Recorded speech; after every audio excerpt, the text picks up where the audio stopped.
Hey Chevra, what's going on? Welcome back to Babylon Talmud. Today we're studying Daf Pei Aleph of Masechta Ayruvin, Daf 81. So we're going to start today with a new Mishnah, and we're going to talk about types of food that you use for ayruv hatzeiros. Okay? Then we talk about giving money to be included, and then we get up to a new Mishnah, which talks about giving money to be in order that you can be included in an ayruv hatzeiros. And can you be ma'ariv a person shalom midaito without his consent? Yeah, machlokes Rabbi Yehuda, potentially machlokes Rabbi Yehuda, we'll have to find out. Let's go weiter. So we're going to start on Daf Pei Amud Beis at the bottom by the Mishnah. Okay. Makom ma'arvin mishtatfin. You can, let's at least say for now, it means that you can create an ayruv hatzeiros and a shutufei mivos with anything. Chutz min hamayim u'min hamelach, however, just not with water or salt. Divrei Rabbi Eliezer, that's Rabbi Eliezer's opinion. Rabbi Yoshua Omer says, Rabbi Yoshua, kikaru ayruv. So it says Rabbi Yoshua that you can only use bread for ayruv hatzeiros. Okay. Afilu ma'ifeh sa'a v'u prusa ein ma'arvin ba.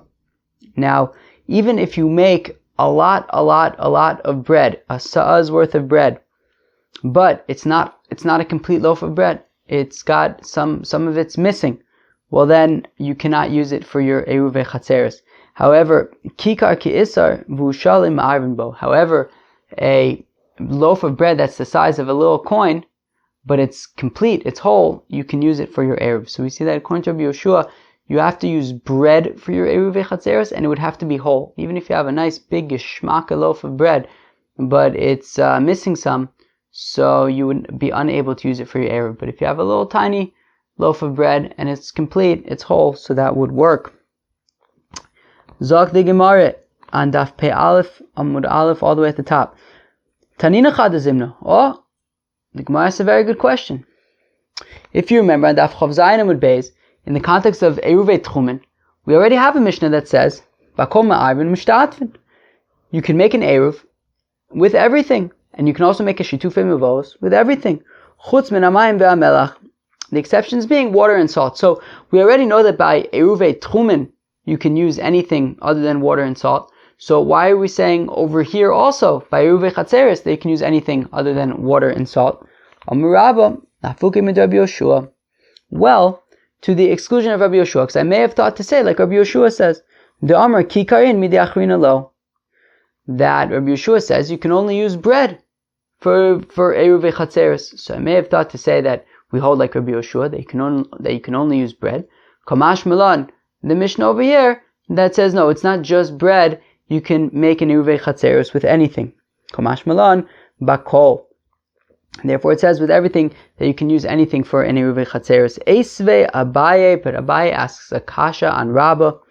Bakol ma'arvin ayruv hatzeiros. We have a brayso that says that you can use anything for ayruv hatzeiros. Bakol mishtatfin shituf mivos, and you can use anything for shituf mivos. V'lo amru la'arv b'pas ela b'chatzu b'vad.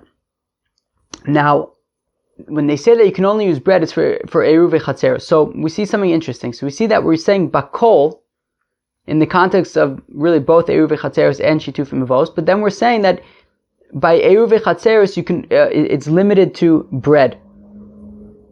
So we see that bakol ma'arvin, you can make an ayruv with bread, and we're saying but you can make an ayruv with anything, and we're saying that it's specifically limited to bread when it comes to ayruv hatzeiros. So man shamas le do amar pas in midi achrina lo. Who's the Tana who says that you can only use bread and nothing else? Rabbi Yoshua. Right, that was Rabbi Yoshua in our Mishnah. Vikatani bakol.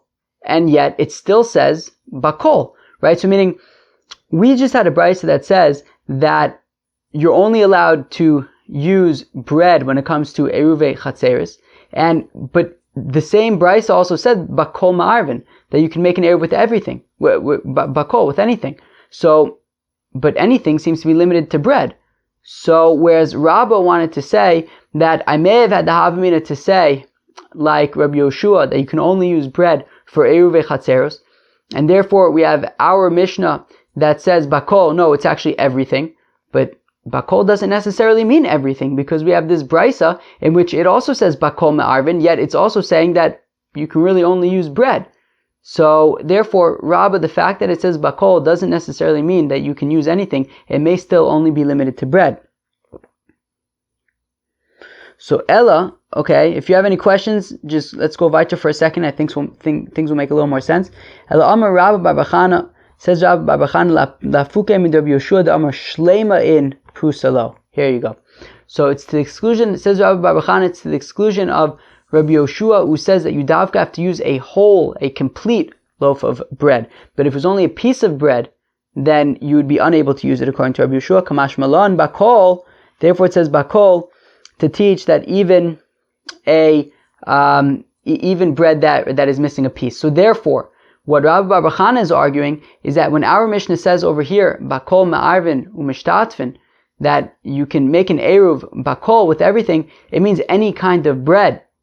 But it would have to be bread, and that's in line with what we've been saying until now, right? That dafka by ayruv hatzeiros you have to use bread, but by shetufim mavos you can use wine or other things. So there you go. So when it comes to ayruv tchumin, you can use any kinds of any kinds of food. When it comes to ayruv hatzeiros, you have to use bread. But the nafkamina is that our Mishnah, the Tanakam, who's Rabbi Eliezer, is saying that by ayruv hatzeiros you can use any kinds of bread, whereas Rabbi Yoshua says that the dafka would have to be whole breads. Okay, fine. Ufrusa my time alo. How come Rabbi Yoshua has a problem with pieces of bread? So Amar Rabbi Yossi ben Shaul, Amar Rebbe, Mishum Eva, because of friction, because of animosity. Right? We're concerned that if you can use pieces of bread, Rabbi Yeshua is concerned that if you're allowed to make an ayruv with pieces of bread, well then there could be friction between the people who brought whole loaves of bread and the people who just brought pieces of bread. Right? It's like, how come you only brought a piece of bread, I brought a whole bread, and it can create shtickle machlokes. So we don't want that. So therefore everyone just brings a whole loaf of bread. So it says Rav Acha ber Rava to Rav Ashi, what if everybody brought pieces of bread for the ayruv? Maybe if everybody just brought pieces of bread for the ayruv, so then there's no issue of Eva. Maybe Rabbi Yoshua would say that would work. Amalei, Rav Ashi responds to Rav Acha ber Rava, Shem yachzor davar l'kulkulo. But even so, even if everybody brought pieces, it wouldn't work, because we're concerned that maybe then it'll revert back to the case where some people brought whole, some people brought pieces, and it'll create the shtickle machlokes dart, and we don't want that. So we just say lo plug, that you can only bring whole loaves of bread according to Rabbi Yoshua. Rabbi Eliezer argues, however, and says you can even bring pieces of bread. Amr Yonasan ben Shaul, Nitla himena k'dei chalasa u'k'dei dimua me'arvin lo ba.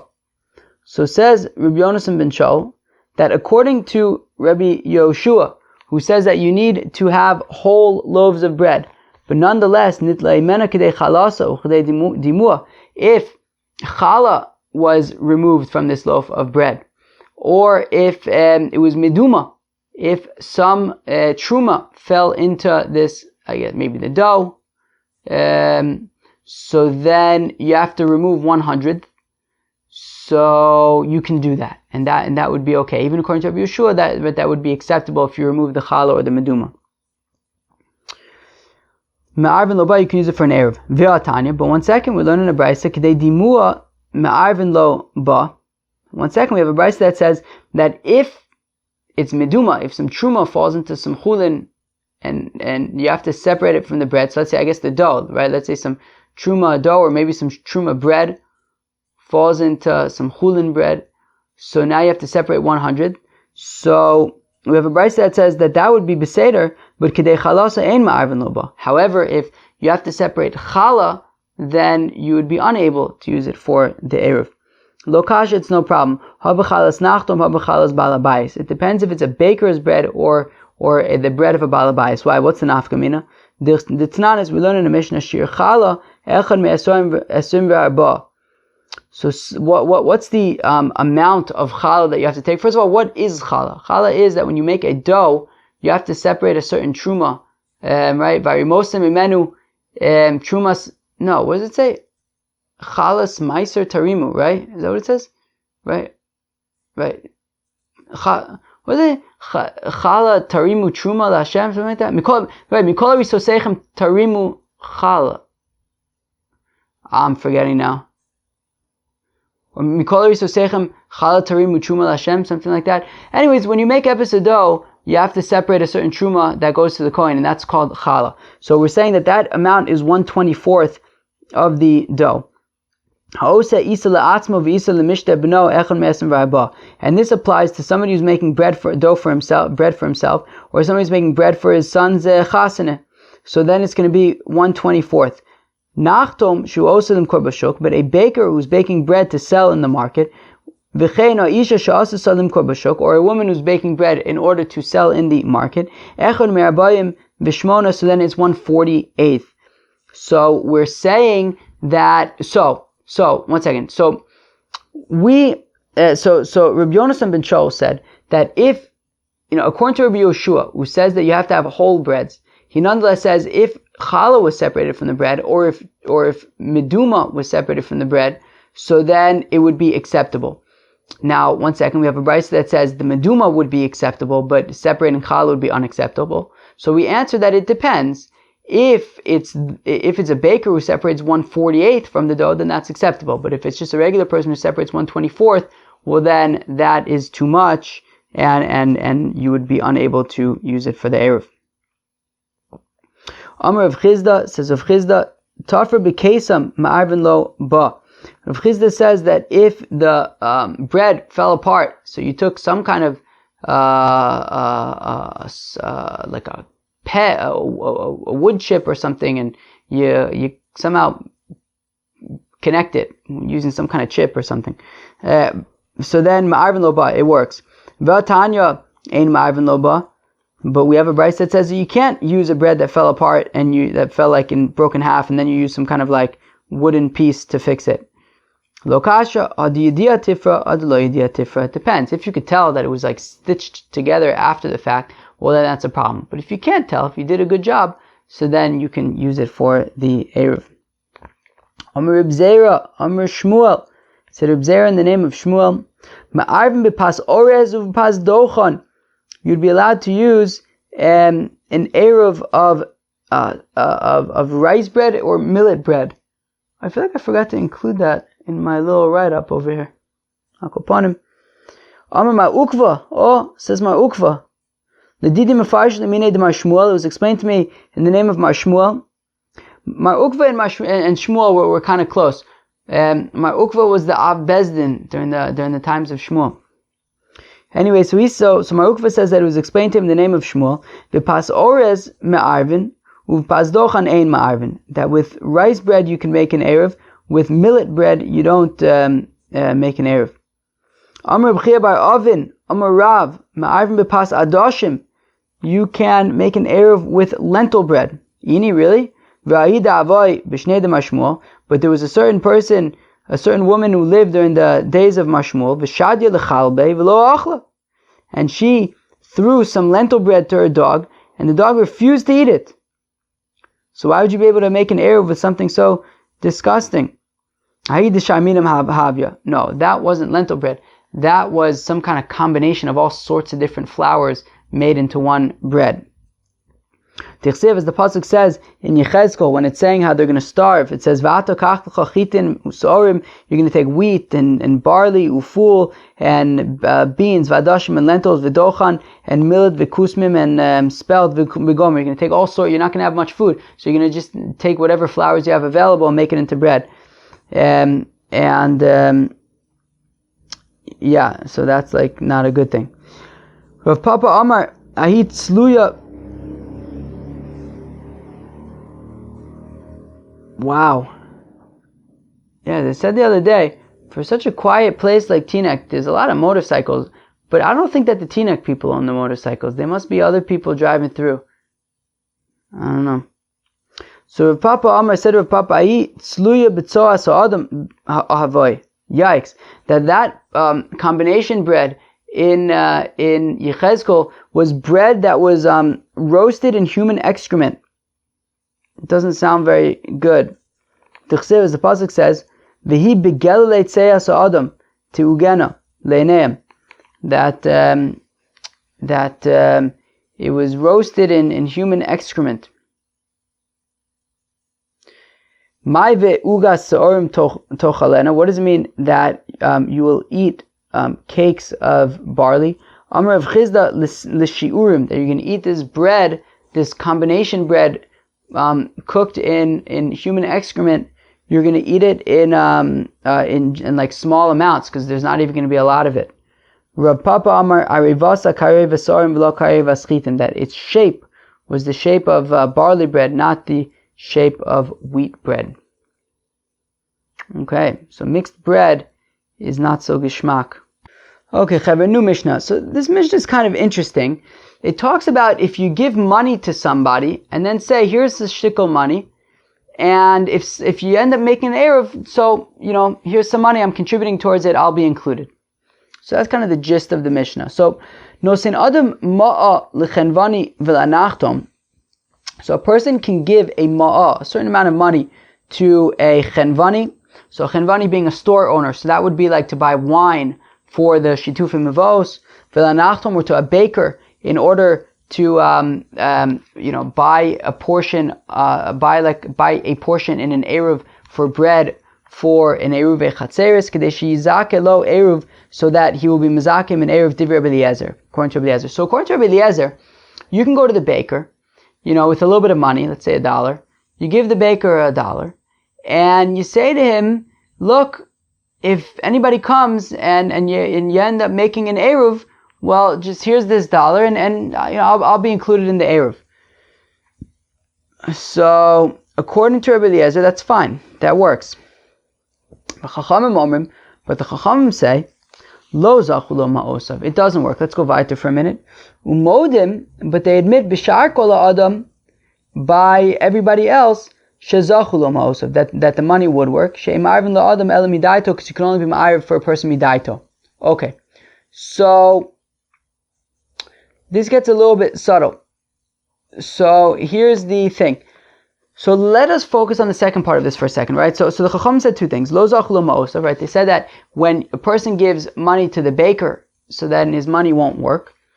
Umodim b'shar kol adam shezach lo ma'osav. But they admit that by everybody else it would work. So meaning, what's this shar kol adam? Your neighbor, let's say, right? So let's say Reuven goes over to Shimon, his neighbor, and he gives him $1. He says, look, if you guys end up making an ayruv, so then include me in the ayruv. So that would be fine. If they end up making an ayruv, so then this guy is included, Reuven is included in the ayruv, because essentially he's making Shimon his shliach, right? Shimon is not a baker. He doesn't sell bread. He's not looking to buy anything from Shimon. Shimon's just his neighbor. And Reuven is just going to Shimon. Maybe Shimon usually organizes the ayruv or whatever it is. He goes to Shimon and says, look, here's $1. If you end up making an ayruv, include me in it. So that's fine. It'll be included in the ayruv. And essentially he's just making Shimon, his neighbor, a shaliach to be mizakim in the ayruv. However, it gets a little bit more complicated when it comes to a baker. Because when Reuven goes to Shimon the baker, so here's the thing. When he goes to Shimon the baker and gives him $1, he's basically assuming that he's buying a portion in whatever ayruv is being made, because after all, he's a baker and he sells bread. Now, the thing is like this. Simply giving $1 to the baker doesn't actually technically, halachically speaking, buy you the bread, right? You only own the bread once you take the bread and you pick it up, right? So technically, halachically, when you take $1 and you give it to a baker, and then, you take bread and you put it in your bag and you take it out, well, the part that makes it yours is not transferring the money. That's not what makes it yours. What makes it yours is when you pick it up, the meshicha. When you pick it up and you put it in your bag and you take it out, right? And we're going to see in the Gemara that's because there's a reason for that. It's because we're concerned that maybe you'll pay somebody for something and he'll go burn it, and it'll, if it's already yours, well then you're the one who loses it. Whereas if it's not yours until you take it, well then, as long as you haven't taken it yet, if something happens to it, it's not your responsibility. So basically, here's the thing. So when Reuven goes to Shimon the baker and he gives him $1. So he wasn't kona anything. He didn't buy any bread. And when, even if Shimon the baker decides that he's just going to take some bread and be mezakeh to everybody and make it available to everybody in the chutzner for the ayruv, well, he's not actually going to have to include Reuven over here in being mezakeh and making it free for him as well, because he wants to hold on to the $1 that Reuven gave him. So he's not going to include him in the free ayruv that he makes for everybody. And yet Reuven didn't actually buy anything with the money that he gave to Shimon the baker, because he didn't actually do a meshicha, in which case Reuven actually doesn't have any portion in this ayruv that's being made. And therefore, he's not included in the ayruv, and therefore it's not a good ayruv, because the ayruv has to include everybody. And that's what the Gemara is saying, was that the Mishnah says, that you can only be ma'ariv for somebody with his knowledge. And therefore, Shimon wouldn't even be able to then be ma'ariv for him anyways without his knowledge, because Reuven thought that he was going to be included by giving him the money, but giving him the money didn't actually help anything, because he didn't make a kinyan at all, right? And then, therefore, Shimon the baker can't even be ma'ariv on him after the fact without his knowledge. So if he kind of falls through the cracks over here, Reuven, according to the Chacham. But if Reuven gives it to Shimon his neighbor, well then Shimon his neighbor can just, it becomes his shliach, right? Reuven's essentially making Shimon a shliach, and then as a shliach he could be ma'ariv for him. Amar B'Yehuda, says Rabbi Yehuda, Amurim, when do you have to have knowledge? Be'eruv tchumen. By eruv tchumen you have to have knowledge. Well, be'eruv hatzeiros, when it comes to eruv hatzeiros, ma'arvin l'daito v'shelo l'daito. So says Rabbi Yehuda, right? So when it comes to eruv tchumen, you have to have knowledge, because there's actually a downside to eruv tchumen, right? If somebody makes an eruv for me 2,000 amos away from the city, well, that also means I can't go 2,000 amos in the other direction. So there's actually, what you gain in one direction, you lose in the other direction, so therefore you can't just be ma'ariv for him without his consent. However, eruv chatzeros, there isn't really a downside, according to Rabbi Yehuda. So,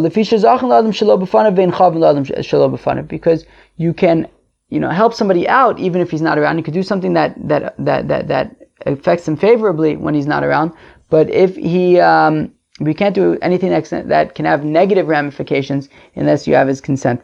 Says the Gemara, my time is Rabbi Eliezer. So how come Rabbi Eliezer says that if Reuven goes to Shimon the baker and gives him $1, then no problem. If Shimon the baker then makes an ayruv, it works for Reuven as well. Halo mashach.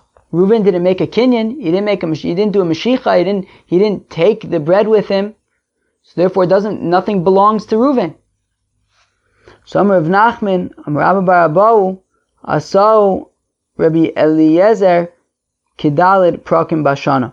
So Rav Nachman says the name of Rabbi bar Abau, although usually it's Rabbi bar Avua, but I don't know, maybe Abau and Avua is interchangeable.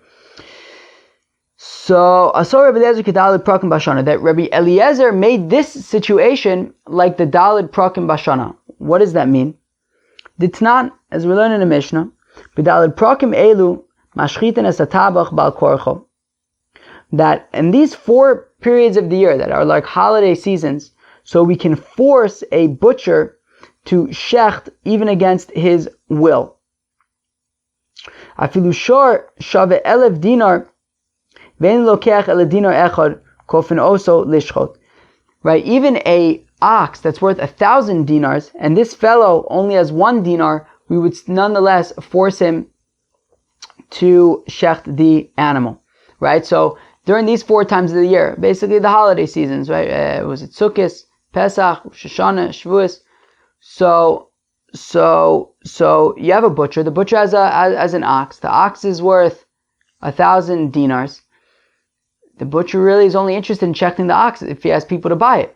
But these 4 times a year, even if the person buying only is interested in 1 dinar's worth, i.e. 1/1000th of the ox, we still force the butcher to shecht the ox, even just so that person can get 1 dinar's worth of meat. Therefore, it meis lokeach. And therefore, if the animal then dies before the slaughterer, the shochet, makes it die, it died on its own, well then it's the purchaser's liability, right? The purchaser loses his 1 dinar. The Gemara wants to know why did the purchaser lose his 1 dinar? Halo mashach, he never did a kinyan meshicha, right? So there are these 4 times of the year where we force a butcher to shecht this ox, even though there's only a buyer that's willing to buy 1 dinar's worth. Okay, and then we say, and therefore, if the animal dies before it gets shechted, well, then the purchaser loses his dinar that he was going to be paying for his meat. The question is, why does he lose his dinar? It didn't belong to him. He never pulled the animal.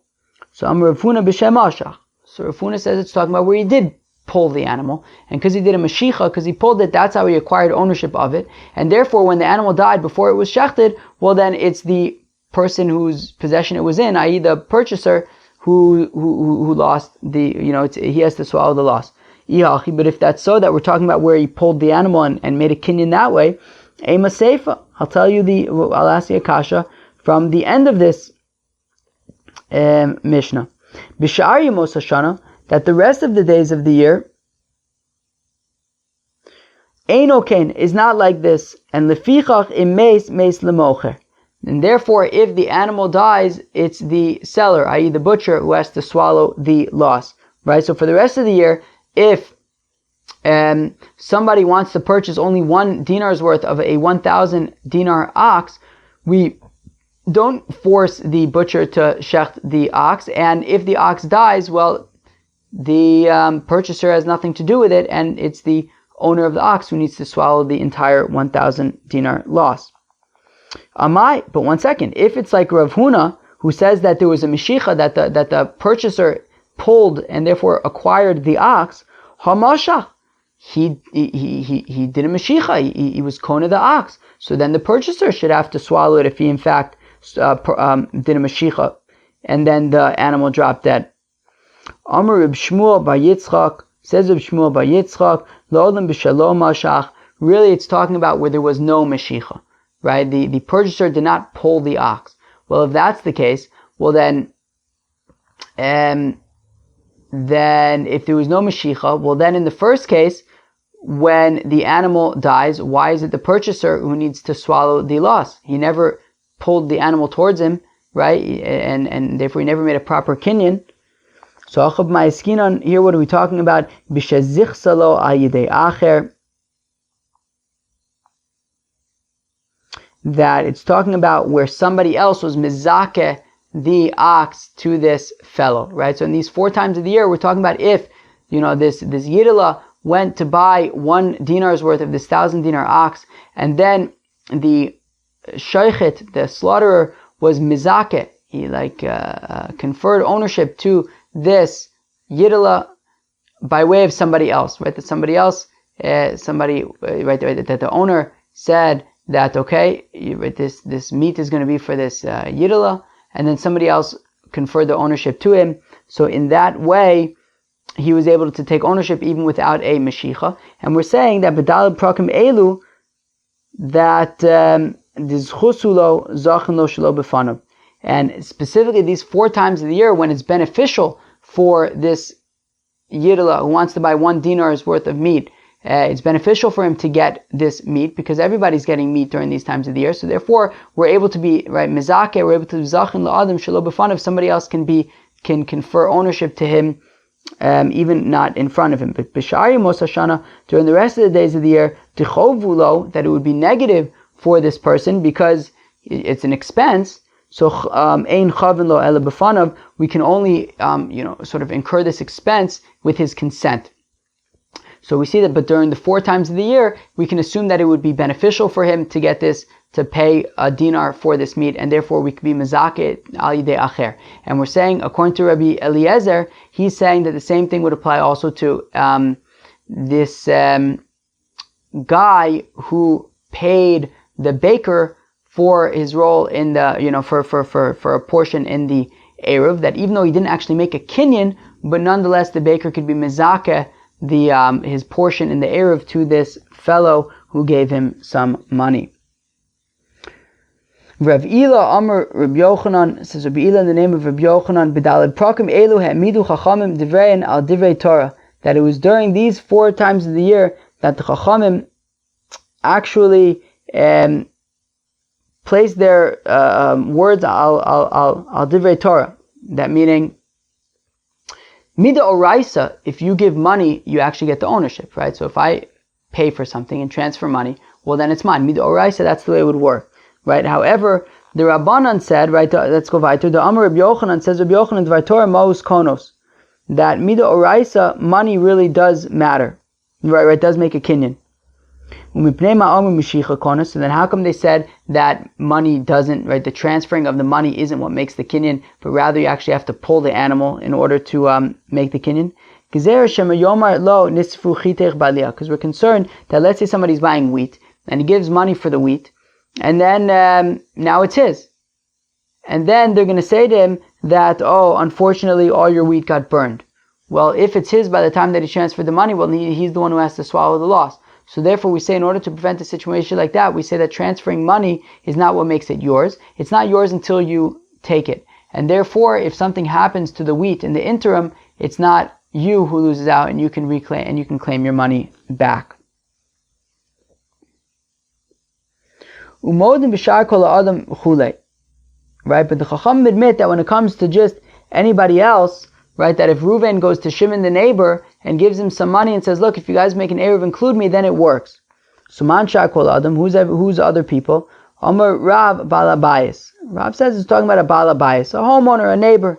Mechen Amar Shmuel, and so said Shmuel Balabayis, it's talking about a homeowner, right, as opposed to a baker. The Amar Shmuel says Shmuel, Lo shanu ela nachtom, that they only taught about a baker, that it was a problem. Have a balabayis kone, but from a balabayis, you would be able to be kone, i.e., you would be able to give him money, and you would be included in the ayruv. V'amar Shmuel, and said Shmuel, Lo shanu ela ma'a, aval kli kone. Says Shmuel that the only issue with giving the baker money is specifically giving him money. But if you give him a vessel, well then, by giving him the vessel, well, you can do a kinyan suder. Right, by picking up this vessel, then he can be makne, part of the bread, even if he doesn't actually pick up the bread. V'amar Shmuel, says Shmuel, lo shanu ela da'amar lo zakeli, and says Shmuel that when the Chacham say it doesn't work if he gives him money, it's if he says I want to be zocha to the ayruv, right? Aval amar arevli shaliach shavi v'kani. But if he says, here's some money, make an ayruv for me, well then he's clearly making the baker his shliach to make him an ayruv, and not just giving him money and assuming that he's making a kinyan on the bread, and that's why he'll get part of the ayruv. So if he essentially says to the, makes the baker his shliach to include him in the ayruv, so then it would work. Amr Yehuda b'medvar amurim v'chulei. So Yehuda says, when do we say, right? Because Chacham said that how come it doesn't work when Reuven gives money to Shimon the baker? Because that you can only include somebody in an ayruv with his intention and with his consent. And Rabbi Yehuda says actually you can include somebody in ayruv hatzeiros even without his consent, because zachan adam shelo b'fanav. So says the Gemara, Amar Rav Yehuda, Amar Shmuel, Alacha Rav Yehuda. Says Rav Yehuda in the name of Shmuel that the Alacha is like Rav Yehuda v'lo and not only that, Elakol makom sheshana Rav Yehuda be'eruvin Alacha kimoso. Not only that, but every place where Rav Yehuda comes up in Ayruvin, the Alacha is like him. Wow. Amar le Rav Chana Bagdata le Rav Yehuda.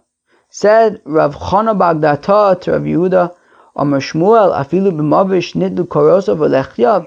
Would Shmuel even say that by a mavoi that its lechi or korah was taken on Shabbos? The Rabbi Yehuda says that you're still allowed to use the lechi, the mavoi, even if its lechi or korah was removed on Shabbos.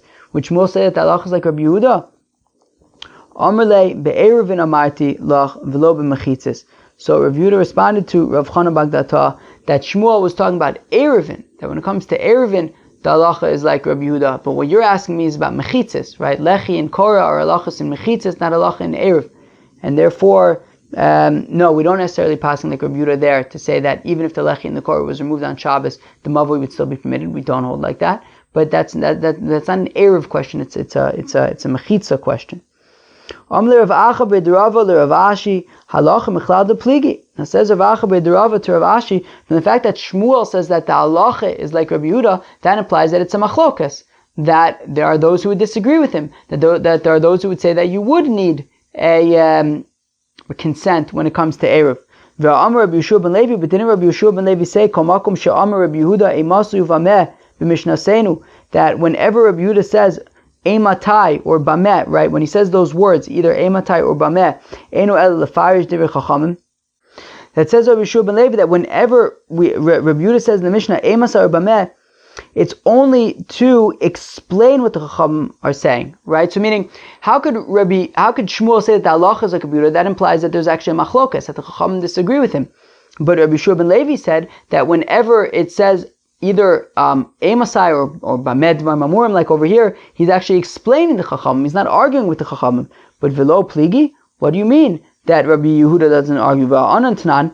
But didn't we learn in our previous Mishnah, or 2 Mishnahs ago, that that if more people came to the Mavui, mostly from Mizake, so you can add into the Shitufim Mivos, Umizake, and then you can include these people who came in the Shitufim Mivos, V'tzarech Lodia, and you have to let them know, meaning if the food that you added was their food, you would have to let them know that you're including them in the Shitufim Mivos, because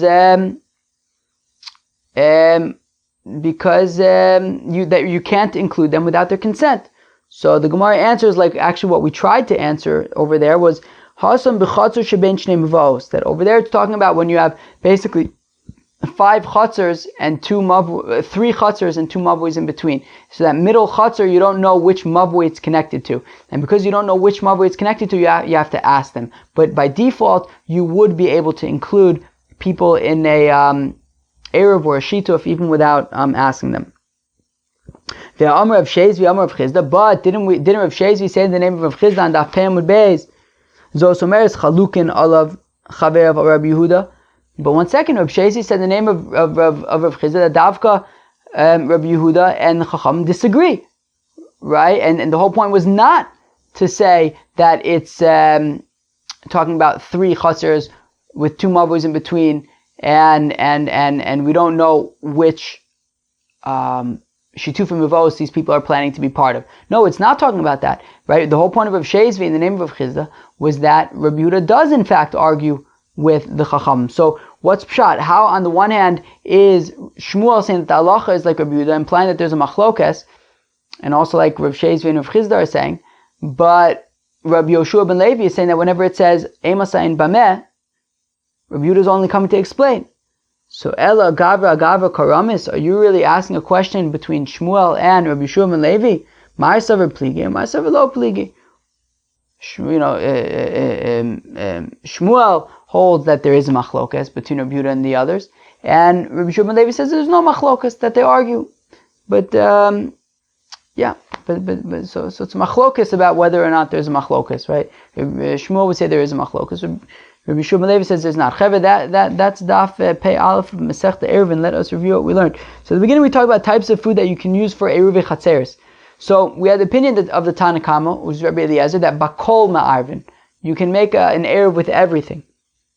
So we had 2 explanations of what that means. According to Rabbah, mamish means everything.